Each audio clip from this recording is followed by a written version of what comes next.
100 நாள் ஒழுக்கமா இருக்குதுல இன்னைக்கு 493. அருமையா இருக்கு கைஸ், மிகவும் பெருமையா இருக்கு கைஸ். ஐயோ அஸ்லாம் வலைக்கும் மக்களே. யாரும் கமெண்ட்ல வந்து இன்னைக்கு நீ அஸ்லாம் வலைக்கும் சொல்லல அப்படின்னு சொல்லாதீங்க, சொல்லிட்டேன். எந்திரிச்ச உடனே சமையல போட்டுட்டு நேரா போய் குழுக்களை போட ஆரம்பிச்சிட்டேன். இப்ப டிஎம்ல பாதி பேர் வருவானுங்க, என்ன ப்ரோ எந்திரிச்ச உடனே குழுக்களை போட்டியா? யாரப்பா நீங்க நினைக்கிற மாதிரி குழுக்கள் இல்ல மக்களே. இது வந்து ஓட்ஸ் குழுக்கள்.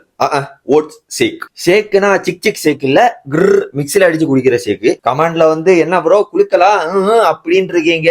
No double meaning, only single meaning. இனிமேல் வரக்கூடாது சரியா? அப்புறம் சொல்ல மறந்துட்டேன், நம்ம டாட்டோ சிவா வந்து 2 நாள் முன்னாடி வந்திருந்தான். அவன் வீட்டுக்கு வந்து ஏதோ டாட்டோ இதெல்லாம் ஹோம்ஒர்க் கொடுத்துருக்காங்களா, அதை பண்ணிட்டு இருந்தான். ஐய நீ என்ன ஹோம்ஒர்க் எல்லாம் பண்ற? வாழை ஜிம்முக்குன்ட்டு அப்படியே ஆளை மண்டையை கழுவி கூட்டிட்டு போயாச்சு. ஆளு நம்மளை விடையும் ஒழுக்கமா இருக்கான். எனக்கு முன்னாடியே தூங்குறான், ஆனா எனக்கு அப்புறம் தான் எந்திக்கிறான். கொஞ்சம் வித்தியாசமான டிசிப்ளினை ஃபாலோ பண்றான்னு நினைக்கிறேன்.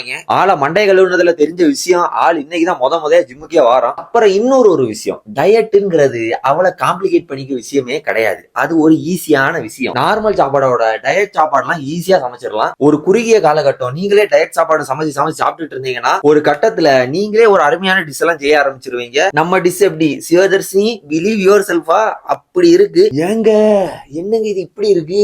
அடுத்த ஒரு வாரம் இதான் டி கரெக்டா. ஒழுக்க முக்கியம் மக்களே.